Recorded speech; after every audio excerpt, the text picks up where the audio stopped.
Muy buenos días a todos. Dicen por mi tierra que no hay sábado sin sol, ni mocita sin amor.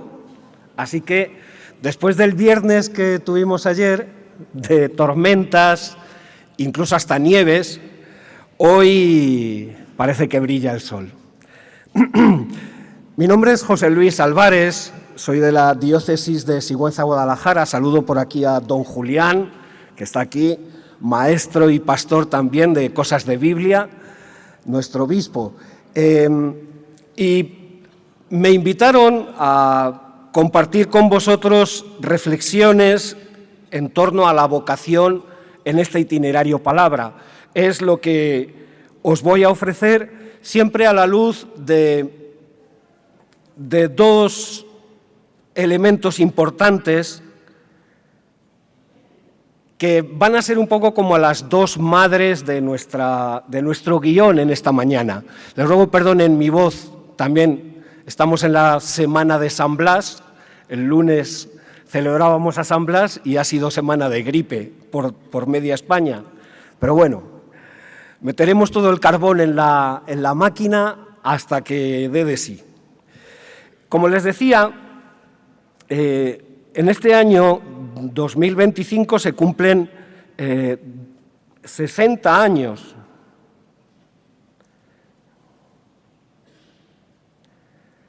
de la promulgación en el Concilio Vaticano II de la Constitución dogmática sobre la divina revelación, la famosa Dei Verbum, por todos conocida. San Pablo VI la promulgó el 18 de noviembre de 1965 y supuso en verdad una profunda relectura, una profunda renovación del concepto clásico de revelación en la Iglesia. Bien, como les decía, para organizar mi reflexión, la reflexión que les pueda ofrecer, quisiera combinar algunas de las geniales combinaciones de la Dei Verbum, de las geniales afirmaciones, con uno de los textos bíblicos vocacionales por excelencia, Marcos Pi, le llamo yo para mantenerlo en la memoria, Marcos 3,14. Son trucos de biblista. Bueno. En efecto, el proemio de la Dei Verbum esquematiza el contenido de la Constitución en su proemio, en esas dos líneas. Dice: el Santo Concilio se propone exponer la doctrina genuina sobre la divina revelación y sobre su transmisión. Esos son los dos polos de la Constitución dogmática Dei Verbum. Por otro lado, el texto bíblico de Marcos 3,14, seguramente más de la mitad se lo sabrán de memoria, dice así: Jesús subió al monte, llamó a los que quiso y se fueron con él, e instituyó 12 para que estuvieran con él y para enviarlos a predicar. Pues bien, ambos textos, como digo, nos guiarán en estos tres apartados, tres momentos de reflexión que les quiero ofrecer. En primer lugar, quisiera combinar ese para que estuvieran con él del Evangelio según San Marcos con el concepto del Vaticano II de revelación. En segundo lugar, el para enviarlos a predicar con el concepto de la transmisión de la revelación. Y en tercer lugar, el llamó a los que quiso para ofrecerles una pequeña guía, una pequeña tabla de perfiles de vocación en la Biblia. Así que vamos a ello. Para que estuvieran con él, nos dice San Marcos, Jesús llamó a los que quiso para que estuvieran con él. El primer y principal objetivo de aquel grupo que eligió Jesús, aquel grupo de discípulos que habían sido llamados por él, consiste en estar con él, así de simple.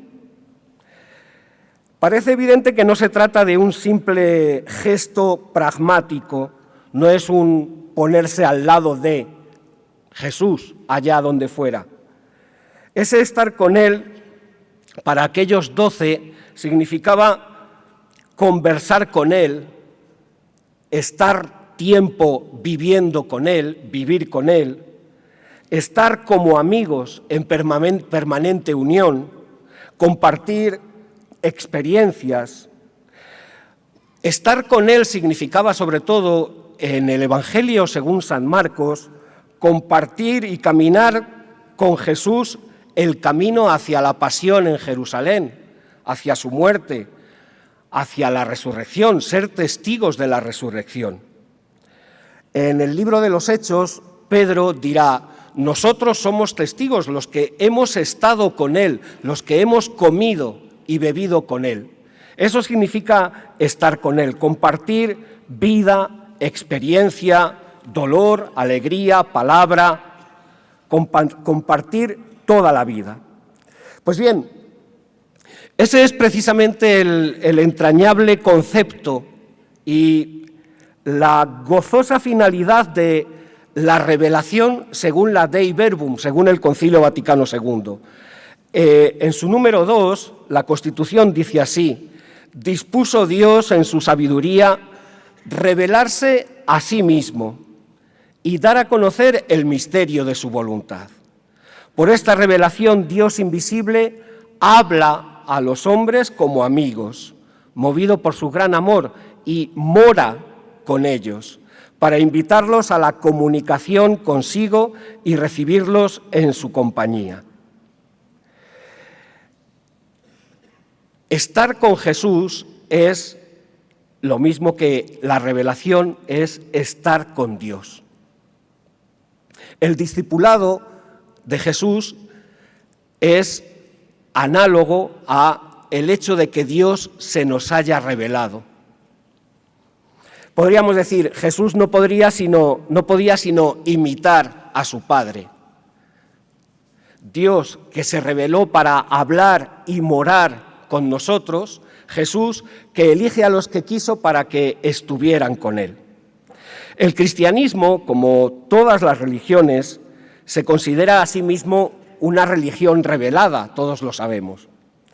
Pero es conveniente desde el comienzo precisar a qué nos estamos refiriendo cuando decimos revelación. No se trata de la revelación de un dictado divino realizado de manera misteriosa a un personaje distinguido, a un líder, a un médium, a un iluminado. El profeta Isaías tiene un texto precioso. 2. Desde el comienzo no he hablado en el secreto, dice el Señor. No te hablé a escondidas en un país tenebroso. No dije a la estirpe de Jacob, buscadme en el vacío. La revelación no es, como digo, un dictado divino realizado a un médium que solamente él lo conoce y solamente él lo da a conocer a quien quiere. La revelación no consiste tampoco en un mensaje incomprensible, imposible, tan elevado, tan esotérico, que nadie puede llegar a entenderlo, ni siquiera a captarlo. Como si fuera un listado de complejas verdades divinas que solo los grandes cerebros de la humanidad pudieran captar. Nuevamente, la Escritura, el libro del Deuteronomio, nos dice: este precepto que yo te mando hoy no excede tus fuerzas, no es inalcanzable, no está en el cielo, no está más allá del mar. El mandamiento está muy cerca de ti, en tu corazón y en tu boca. Volvemos al texto de la Dei Verbum, que, como hemos leído, el concilio describe la revelación de manera dinámica, en términos de diálogo amoroso, coloquio amoroso. Dios decide revelarse, Podría no haberlo hecho. Dios decide revelarse. Lo hace hablando a la humanidad. Lo hace adoptando el lenguaje humano de la amistad.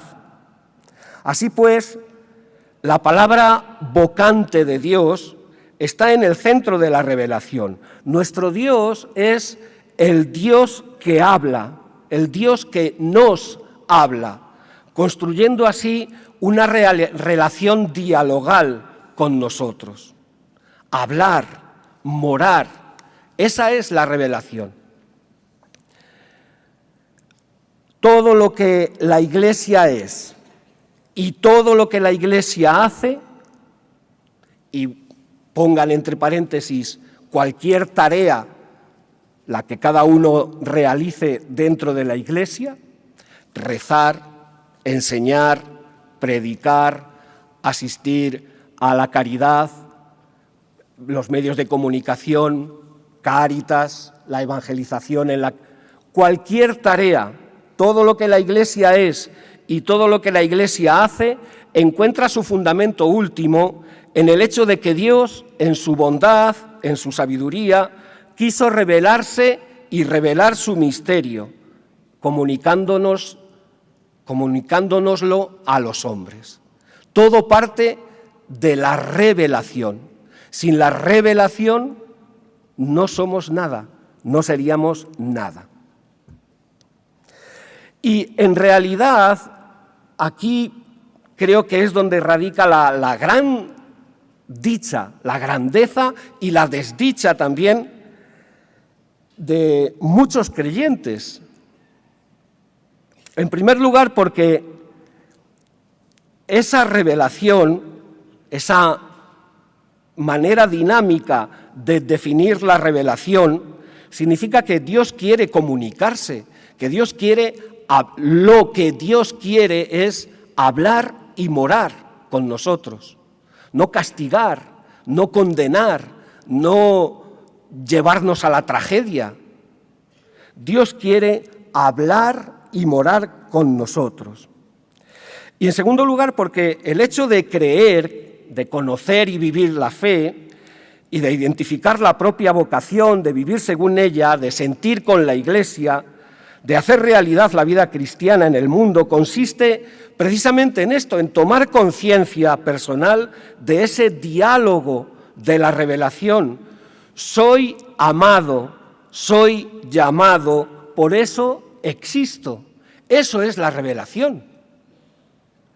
Ser cristiano no consiste en conocer cosas, en saberse el catecismo, no.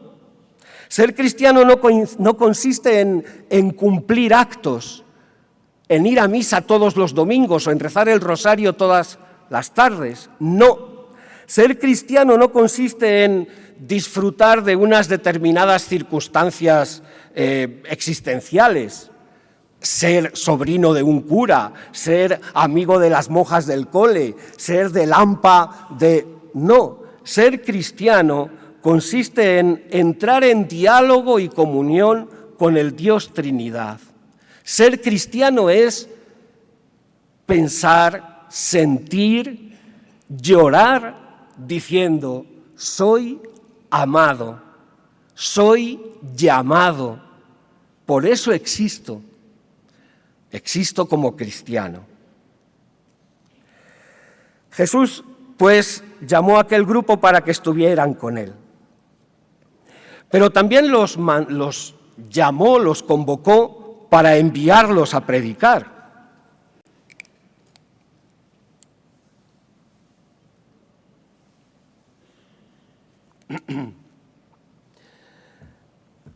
En la entraña misma de la revelación cristiana está el hecho de que debe transmitirse. Si el diálogo que Dios entabla con los hombres es, como ha quedado dicho, un diálogo de amistad, un diálogo de amor, es evidente que como todo amor y toda amistad, no podía quedarse circunscrito a unos pocos privilegiados. No podía ser una amistad secreta, no podía ser una amistad solamente para unos privilegiados. Podríamos parafrasear el adagio clásico de la teología, el famoso bonum est diffusivum sui. Y podríamos decir, amor est diffusivus sui, revelatio est diffusiva sui. El amor es por sí mismo expansivo. Y la revelación, ese diálogo de Dios que quiere hablar y morar con nosotros, es por sí misma expansiva. El concilio lo dice así: dispuso Dios benignamente que todo lo que había revelado para la salvación de los hombres permaneciera íntegro para siempre y se fuera transmitiendo a todas las generaciones. Ese mensaje de salvación, ese momento de la gran revelación que fue la encarnación de Jesucristo, no podía quedarse como un secretito para aquella generación de hace 2000 años. Tenía que ser difundida, tendría que ser transmitida a todas las generaciones de todos los tiempos y de todos los lugares. Por eso la Iglesia, al escuchar y recibir la revelación, siente el deber de transmitirla universalmente y de sostener la consecuente respuesta de fe. Sin duda, el mandato a evangelizar a todos los pueblos, como dice Mateo, a toda la creación, como dice Marcos, hasta el confín de la tierra, como dice Hechos, es la misión esencial de la Iglesia. El Papa Pablo VI, San Pablo, en la Evangelii Nunciandi lo decía: evangelizar constituye la dicha y la vocación propia de la Iglesia, su identidad más profunda. La Iglesia existe para evangelizar, que eso es transmitir la revelación. Y de nuevo, ese concepto belicoso, dinámico, que el Concilio Vaticano II nos invita a recuperar. La revelación no es aprenderse una lista de verdades, un catecismo. Evangelizar no es, en primer lugar, llevar una doctrina, sino ante todo hacer presente y anunciar a Jesucristo, de quien se tiene experiencia como resucitado y como Señor. La misión evangelizadora de la Iglesia es la mejor expresión de la economía de la revelación. El Hijo de Dios se encarna, entra en la historia, se hace hombre entre los hombres, y la evangelización hace concreta esa presencia perenne de Cristo. Tiene que hacer concreto a ese Cristo a lo largo del tiempo y del espacio, para que quienes se acercan a la Iglesia puedan encontrar en su persona el camino para salvar la vida. Y aquí es donde empiezan a perfilarse las vocaciones en la misión de la Iglesia.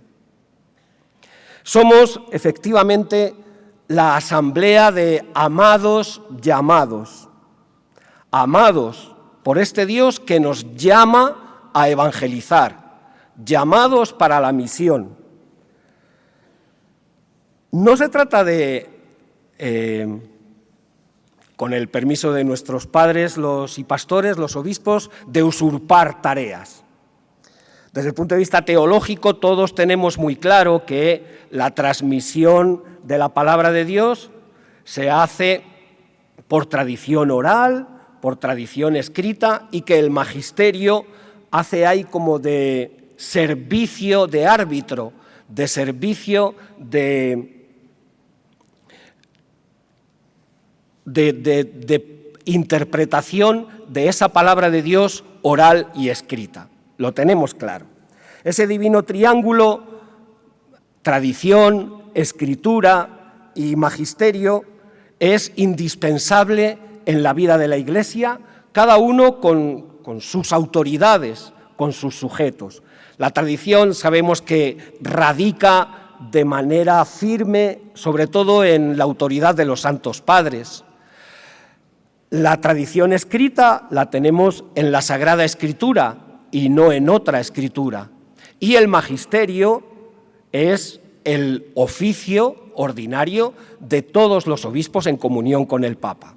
Bien, Me gustaría, en todo caso, abrir en plan metafórico esos tres ámbitos, la tradición, la escritura, el magisterio, a la vocación de todos los bautizados. De alguna manera, todos estamos implicados en que esa transmisión de la revelación, esa evangelización, se realice mediante esos tres canales: la tradición, la escritura, el magisterio. Dice el Concilio Vaticano: Cristo el Señor, la Dei Verbum, mandó a los apóstoles que predicaran a todos los hombres el Evangelio, lo cual fue realizado fielmente por los apóstoles, que en la predicación oral comunicaron con ejemplos e instituciones lo que habían recibido por la palabra o habían aprendido por inspiración del Espíritu. Bien, se trata hoy, en el siglo XXI, de asumir cada uno de nosotros ese aspecto de la tradición. La tradición, la transmisión oral de la revelación, la evangelización, requiere testigos que vivan y tengan experiencia del Evangelio.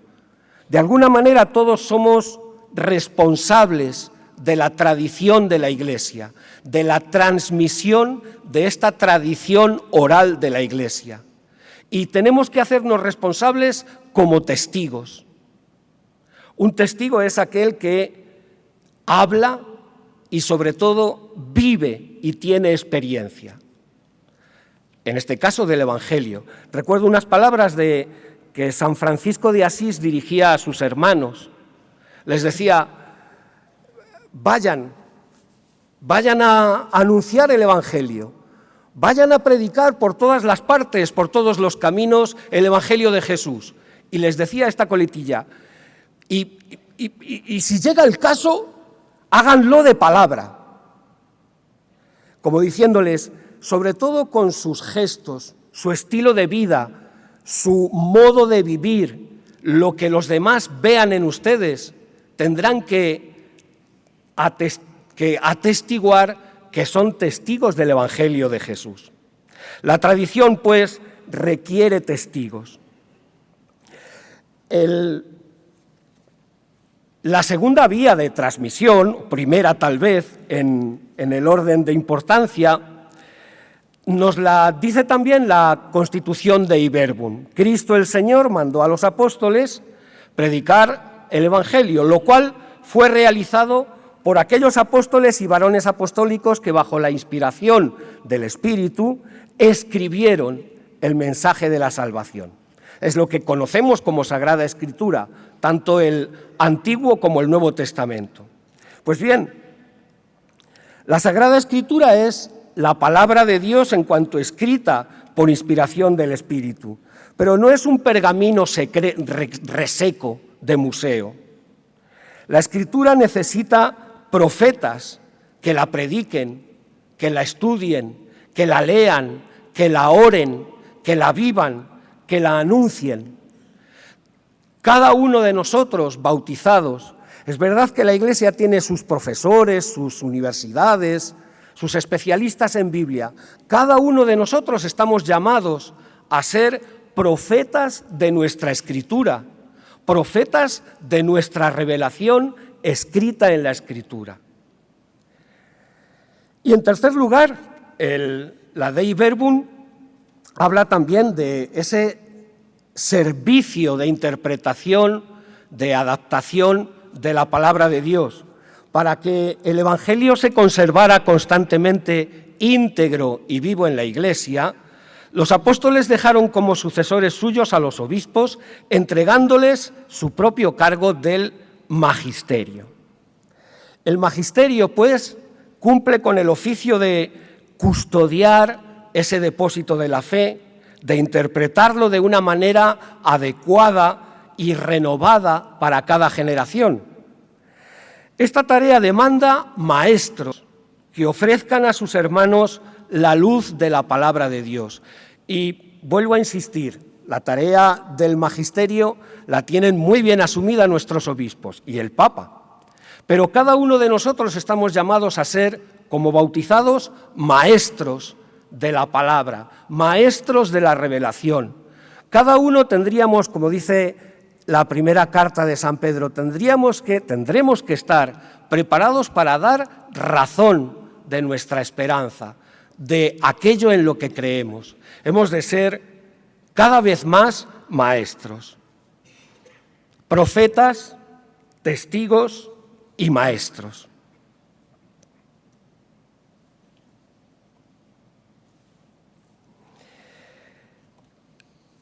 Hay en la Sagrada Escritura, y paso ya a este tercer espacio de reflexión, cuando Marcos dice que Jesús llamó a los que quiso. Hablamos de llamar y hablamos de que Dios llama, de que Jesús llama. De eso va la Escritura. Se podrían pensar resúmenes de toda la Escritura, pero uno muy adecuado podría ser ese. Dios llama, Jesús llama. Toda la palabra de Dios es vocante.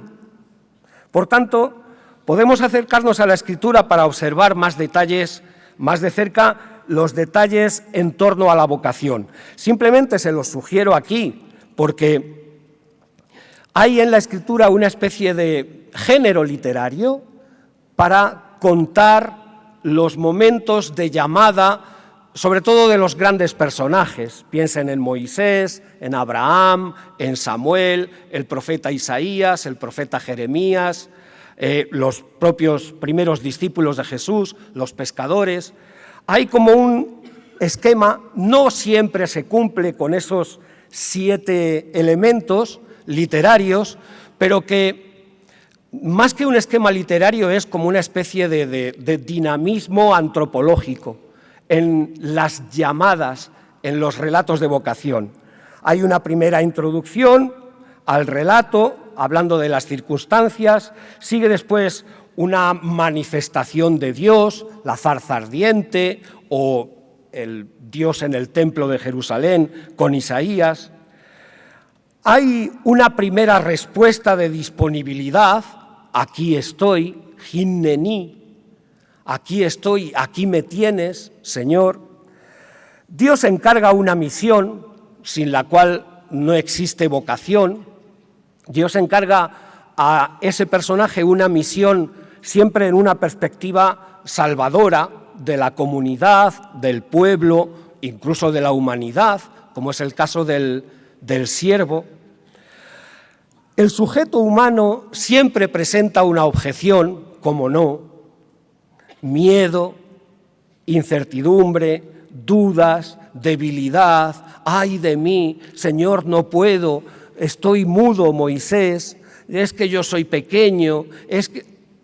Hay un signo divino como garantía de que no es tu mudez o tu pequeñez o tu poca cosa la que va a anunciar lo que tienes que anunciar, sino que es mi respaldo, mi autoridad la que está detrás de ti, y finalmente concluye el relato. Simplemente se lo sugiero aquí porque desde el punto de vista de la Escritura creo que es interesante también leer cada una de nuestras historias, de nuestras vocaciones, con este propio esquema. No deja de ser, como les decía, un esquema antropológico. Sentimos que Dios nos llama, logramos acertar cuál es esa misión a la que Dios nos llama.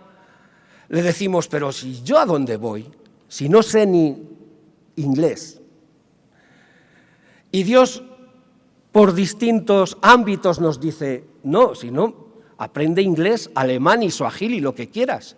Soy yo el que está detrás de ti, soy yo el que te envío y te acompañaré. Bien, como digo, se lo proponía aquí para que pueda ser como una especie de guión de lectura de la propia vida, de cada una de nuestras vocaciones, que son, como bien saben, infinitas. Permítanme un break.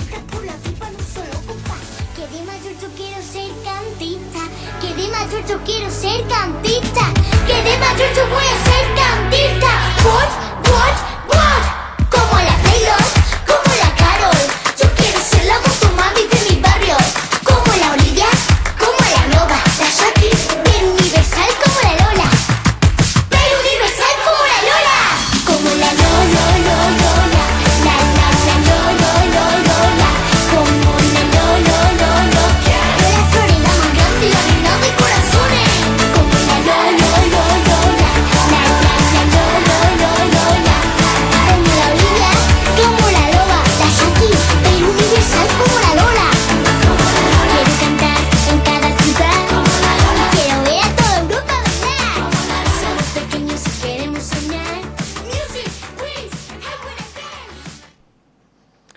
he de confesar una cosa.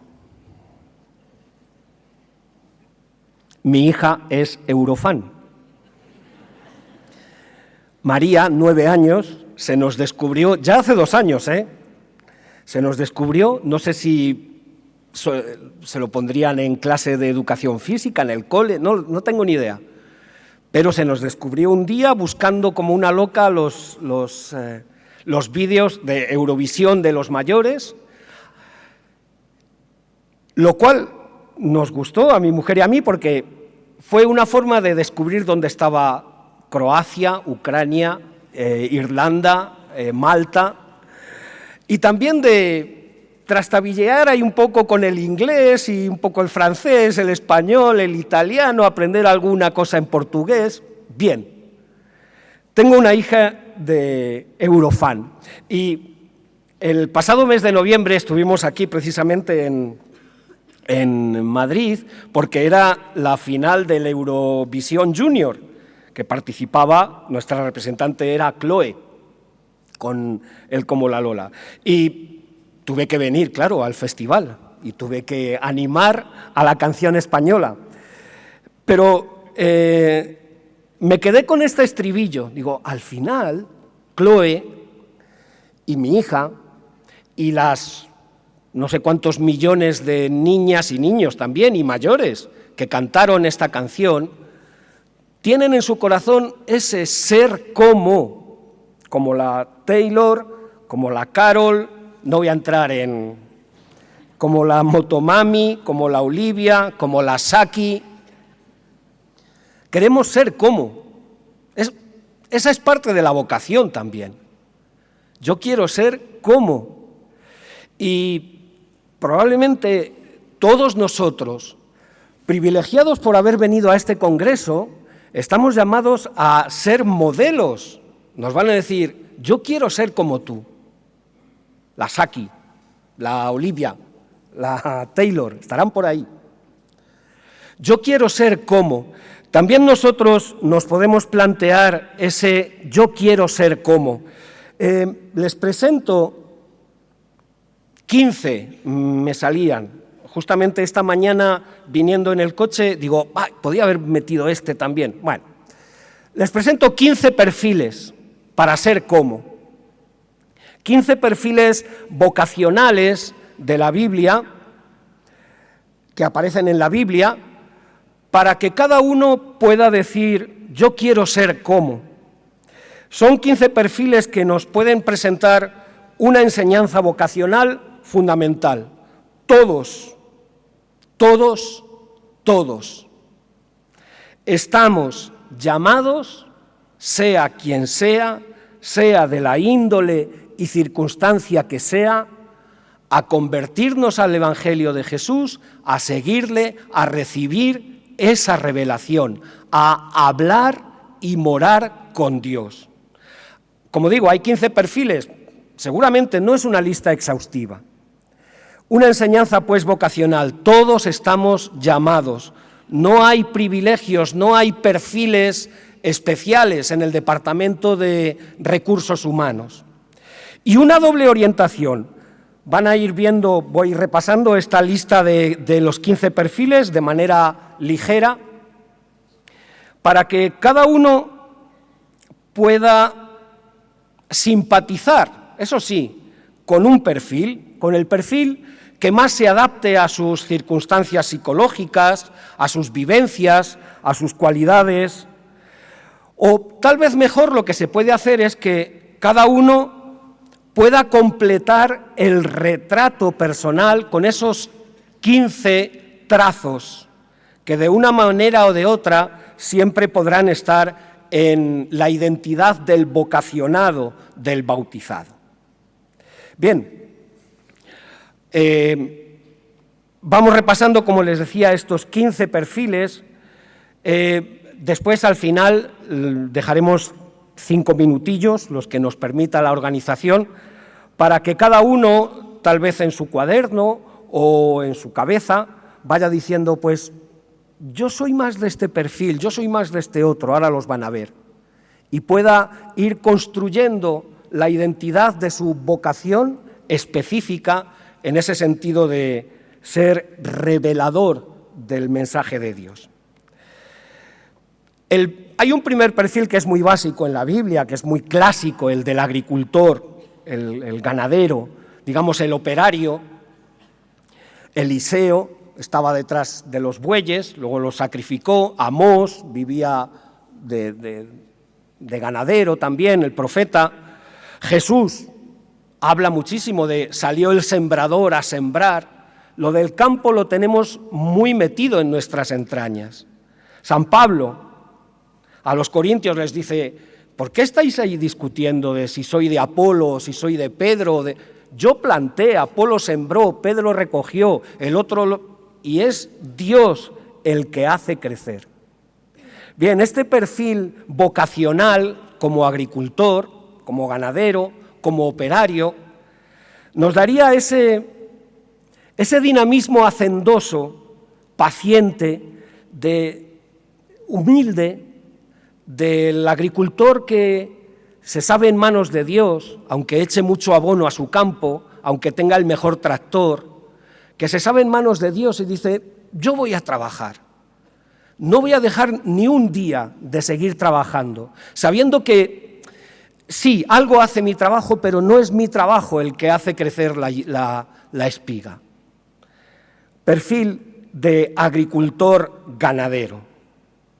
Perfil de constructor es también, digamos, otra de los hilos rojos que atraviesan toda la Escritura. Constructores fueron Abraham en toda la Tierra Santa que recorrió, Salomón en el templo, los profetas Ageo y Zacarías en la reconstrucción del templo después del exilio. Jesús mismo dice: yo edificaré mi iglesia sobre esta piedra que es Pedro. Ese elemento de construcción es otro peculiar perfil vocacional. Hoy hablaríamos de arquitectos, de aparejadores, es aquel que proyecta con solidez, que sabe tener una cabeza sinodal en el sentido de coordinación, de saber contar con todos, de saber que está edificando y colaborando para edificar esa casa común, esa comunidad común que somos toda la Iglesia de amados llamados. Un tercer perfil es el de juez, no el juez condenador. En la Biblia los jueces también condenan, pero sobre todo disciernen. Son los 70 ancianos que ayudan a Moisés, es la famosa jueza Débora en el libro de los jueces. Es el mensaje que nos deja Jesús en el Evangelio de San Mateo: buscad la justicia del reino de Dios. Esa es la justicia que tenéis que buscar. Bien, uno puede tener el perfil de juez, el perfil vocacional de juez, con esa capacidad de discernimiento, primero de su propia vocación y después de ayudar a los demás a discernir. Padre espiritual, consejero espiritual, acompañamiento espiritual, y esa capacidad también de discernir los signos de los tiempos, de no tirarse de los pelos en las tragedias, de no emborracharse de orgullo en las victorias. El juez que discierne. El cuarto perfil que les propongo es el del sanador, médico. Rafael, el arcángel Rafael, es tal vez el exponente más visual en el Antiguo Testamento. En el Nuevo no lo tenemos claro. Jesús, de quien San Mateo, recogiendo una palabra de Isaías, dice: tomó nuestras dolencias y cargó con nuestras enfermedades. Jesús, el médico de los cuerpos y de las almas. Bien, este perfil vocacional nos invita a vernos en ese aspecto primero de curación personal, de conversión interior, de liberación de los males, de las enfermedades, y de proponer y obrar caminos de curación, de pacificación, de sanación en nuestro entorno. Es un perfil muy peculiar, muy interesante. quinto lugar, el perfil del luchador, del soldado, el guerrero, el centinela, David frente a Goliat, Gedeón, Judith, ¿para qué contar? El apóstol Pablo a los efesios les dice: poneos las armas de Dios para poder afrontar las asechanzas del diablo. Bien, este perfil nos habla de valentía, de lucha para afrontar las dificultades y de lucha en la defensa también de la voluntad de Dios, del nombre de Dios. En sexto lugar, el perfil de maestro, de educador. No hay más maestro que Cristo. Kohelet es uno de los grandes maestros de la Escritura en el Antiguo Testamento. Jesús ben Sira también, el autor del Eclesiástico. Pablo se propone también como maestro. Jesús es el maestro y el Señor. El maestro como perfil vocacional nos daría esa cualidad de aquella persona que conoce los contenidos, la palabra de Dios, que enseña la verdad, que ayuda a orientar la conciencia de los hermanos. El séptimo es el perfil del mediador, del sacerdote. En la Escritura es casi sinónimo. Abraham, Moisés, Aarón, Jesús, mediador de la nueva alianza. Este perfil nos daría ese aspecto de la escucha, del diálogo, pero también el mediador entre Dios y los hombres, de presentar los afanes y las esperanzas de los hombres a Dios. El octavo es el perfil de padre-madre. Uno puede vivir su vocación desde esta dimensión de padre-madre, que implicaría suscitar esos sentimientos de confianza, de familiaridad, de intimidad, de amar con ese corazón paterno-materno, sin intereses, volcado siempre en el otro, sin ningún tipo de finalidad secundaria. El noveno perfil es el de pastor guía, también muy típico de la Escritura. Nos daría el perfil de aquella persona vocacionada que siente la alegría, también la fatiga, de acompañar y sostener a sus hermanos, de acompañar y sostener a ese rebaño que va caminando, con el que va caminando a través de los caminos de este mundo. En décimo lugar, el perfil de peregrino, caminante, es el homo viator, que decía el filósofo Marcel, ¿no? Es ese perfil vocacional de una persona que está en búsqueda constante de Dios. Muchos seguramente tenemos la experiencia de haber hecho el Camino de Santiago, de que hay una etapa y luego otra, y sabemos dónde está el final, pero no es mañana cuando voy a llegar. Y eso requiere paciencia, esfuerzo, búsqueda, afrontar los desafíos de caminar a lo largo y a través de la historia. En 11º lugar, el famoso pescador de hombres. Pescador podía ser algo malo, pescar para matar un pez y comérmelo. San Lucas, sobre todo, cambia esa perspectiva, porque emplea un vocabulario diverso. Pescador de hombres en boca de Jesús ya tiene una perspectiva universal de hombres. Tiene una lógica del don, del servicio para la vida, del servicio para la comunión de todos los pescados. En 12º lugar, el perfil de profeta y mensajero, que es el perfil de aquel vocacionado, de aquel que siente su vocación como bautizado desde el punto de vista de la palabra de Dios, de estar a la escucha, de aprender y anunciar, de hablar solo con palabras de Dios, de anunciar el Evangelio de Jesús, de ser Evangelio. El perfil 13º es el de siervo, servidor, Y es el perfil que nunca podrá faltar de aquel que tiene conciencia de que solo Dios es protagonista y todos los demás estamos llamados a ser servidores, incluso servidores como Jesús desde la cruz, servidores en el sufrimiento, servidores en el sacrificio, no solamente en aquello que me queda por hacer por la tarde. El 14º perfil es el de esposo y esposa, con esa dimensión de amor oblativo, con esa dimensión de contemplación gozosa, de comunión, de armonía, de experimentar un amor único, indisoluble, como decimos en el matrimonio, que es también con Dios, irrepetible. Seguramente entra aquí también esa dimensión de la belleza, del arte, de saber expresar y saber transmitir al Dios bueno y bello, la belleza de Dios.